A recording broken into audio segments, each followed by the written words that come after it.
Sir मोर powers दिए गए आपको, उस पर थोड़ा सा बताएं। कौन से पावर दिए गए? किसने दिए पावर ना? मुझे नहीं पता आप किस पावर की बात कर रहे हो। हमारे पास 1 साल पहले जितना पावर था फिलहाल उतना ही है, और पावर की हम उम्मीद कर रहे हैं। इसलिए तो हम स्टेटहुड पे जोर दे रहे हैं, क्योंकि वो जम्मू कश्मीर के साथ किया हुआ एक वादा है, जो वादा पूरा होना चाहिए।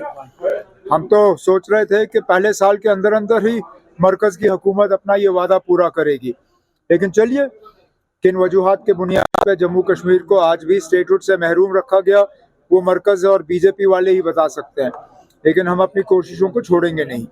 जहां तक आपने दरबार मूव के हवाले से बात की, मैंने पहले दिन से मैं कहता आया कि यूटी होते हुए जितने हम अपने लोगों के साथ किए हुए वादे पूरे कर सकते हैं हम कर लेंगे। इस सिलसिले में चाहे रिजर्वेशन को रिव्यू करके उसमें तब्दीली लाना, कैबिनेट सब कमेटी जिसकी निगरानी सकीना यत्तू साहिबा कर रही थी, उन्होंने अपना काम मुकम्मल करके अपना रिपोर्ट कैबिनेट के सामने पेश किया। कैबिनेट ने उस रिपोर्ट को मंजूरी दी।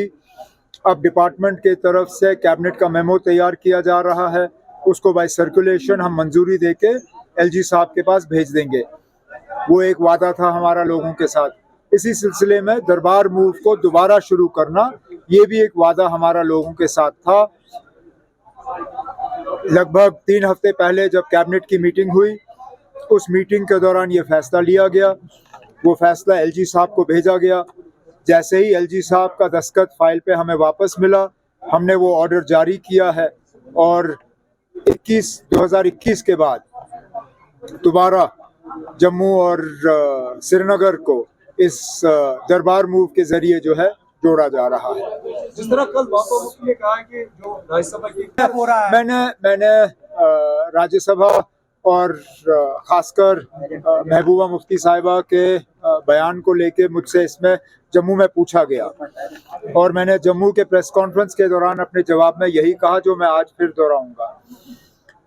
असेंबली में कौन सा बिल आएगा और कौन सा नहीं आएगा, इसका फैसला स्पीकर साहब करेंगे।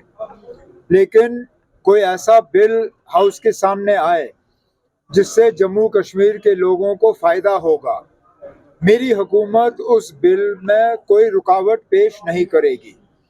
लेकिन मैं यहाँ से या कोई ऑनरेबल मेंबर असेंबली का स्पीकर साहब को डिक्टेट नहीं कर सकता कि कौन सा बिल आना चाहिए और कौन सा नहीं आना चाहिए। बिल लाने का एक प्रोसीजर होता है, एक तरीका होता है।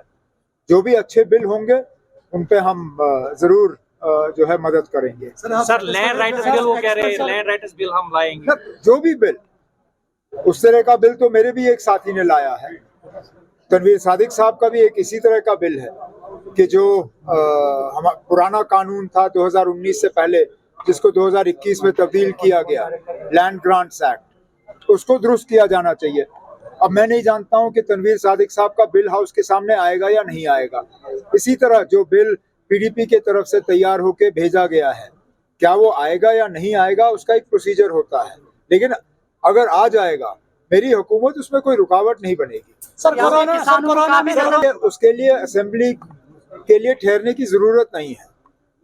जहां जहां फसल को नुकसान हुआ है, चाहे हॉर्टिकल्चर या एग्रीकल्चर, उस नुकसान का मुआयना किया गया है, उसकी असेसमेंट की गई है।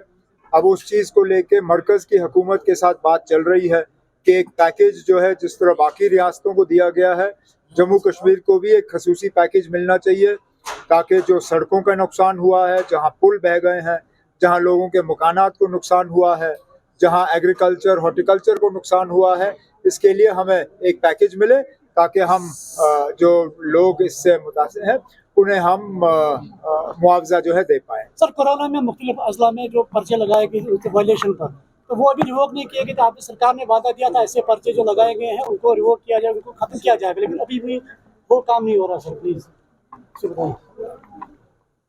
ना पुलिस ना लॉ एंड ऑर्डर फिलहाल इस हुकूमत के पास है।